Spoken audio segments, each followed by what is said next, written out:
That's all right, Dad. I'll probably just be in dressing rooms all day. Very boring. Oh, okay. The thought of sitting in women's clothing stores for any period of time immediately put him off. Thanks, I smiled at him.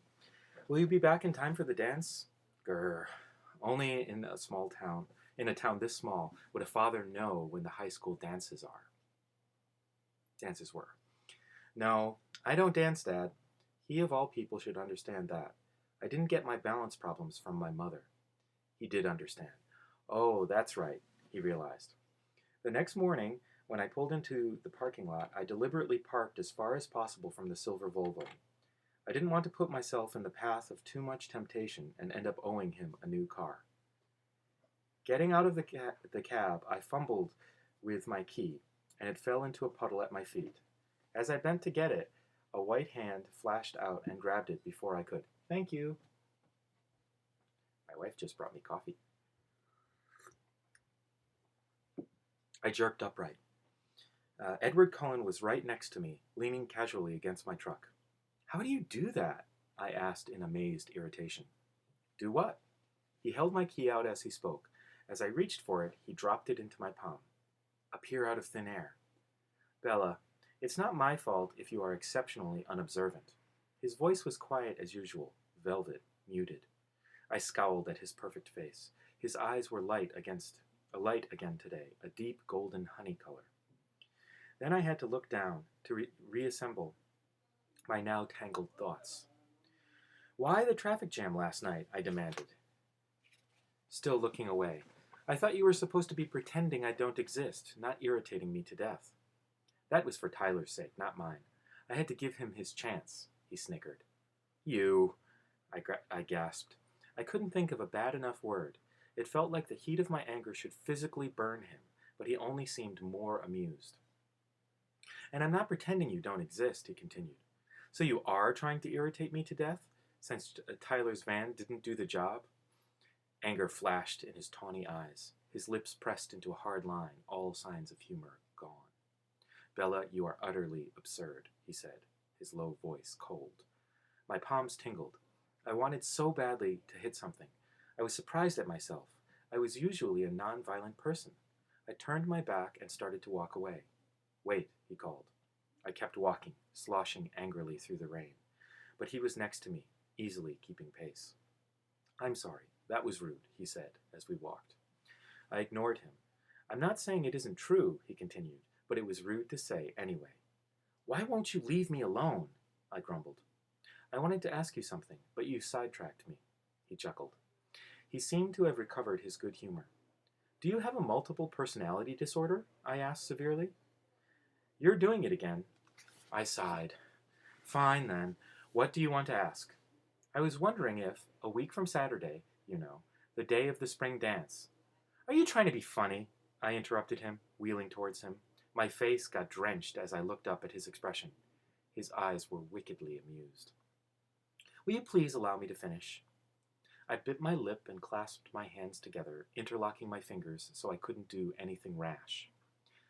I heard you say you were going to Seattle that day, and I was wondering if you wanted a ride. That was unexpected. What? I wasn't sure what he was getting at. Do you want a ride to Seattle? With who? I asked, mystified. Myself, obviously. He enunciated every syllable as if he were talking to someone mentally handicapped. I was still stunned. Why? Well, I was planning to go to Seattle in the next few weeks, and, to be honest, I'm not sure if your truck can make it. My truck works fine, thank you very much for your concern. I started to walk away again, but I was too surprised to maintain the same level of anger. But can your truck make it there on one tank of gas? He matched my pace again. I don't see how that is any of your business, stupid, shiny Volvo owner. The wasting of finite resources is everyone's business. Honestly, Edward, I felt a thrill go through me as I said his name, and I hated it. I can't keep up with you. Uh, I thought you didn't want to be my friend. I said it would be better if we weren't friends, not that I didn't want to be. Oh, thanks, that's all cleared up. Heavy sarcasm. I realized I had stopped walking again. We were under the shelter of the cafeteria roof now, so I could more easily look at his face, which certainly didn't help my clarity of thought.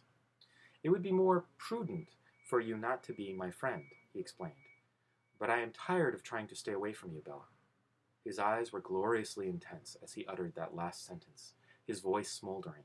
I couldn't remember how to breathe. Will you go with me to Seattle? He asked, still intense. I couldn't speak yet, so I just nodded. He smiled briefly, and then his face became serious. You really should stay away from me, he warned. I'll see you in class. He turned abruptly and walked back the way he'd come. Blood Type, Chapter 5. I made my way to English in a daze. I didn't even realize when I first walked in that class had already started. Thank you for joining us, Miss Swan, Mr. Mason said in a disparaging tone. I flushed and hurried to my seat. It wasn't till class ended that I realized Mike wasn't sitting in his usual seat next to me. I felt a twinge of guilt. But he and Eric both met me at the door as usual, so I figured I wasn't totally unforgiven. Mike seemed to become more himself as we walked, gaining enthusiasm as he talked about the weather report for this weekend. The rain was supposed to take a minor break, and so maybe this beach trip would be possible. I tried to sound eager to make up for disappointing him yesterday. It was hard, rain or no rain. It would still only be in the high 40s, if we were lucky. The rest of the morning passed in a blur. It was difficult to believe that I hadn't just imagined what Edward had said, and the way his eyes had looked. Maybe it was just a very convincing dream that I'd confused with reality, that seemed more probable than that I really appealed to him on any level. So I was impatient and frightened as Jessica and I entered the cafeteria. I wanted to see his face, to see if he'd gone back to the cold, indifferent person I'd known for the last several weeks, or if by some miracle I'd really heard what I thought I'd heard this morning. Jessica babbled on and on about her dance plans. Lauren and Angela had asked the other boys, and they were all going together, completely unaware of my inattention. Disappointment flooded through me as my eyes unerringly focused on his table. The other four were there, but he was absent. Had he gone home? I followed the still babbling Jessica through the line, crushed. I'd lost my appetite.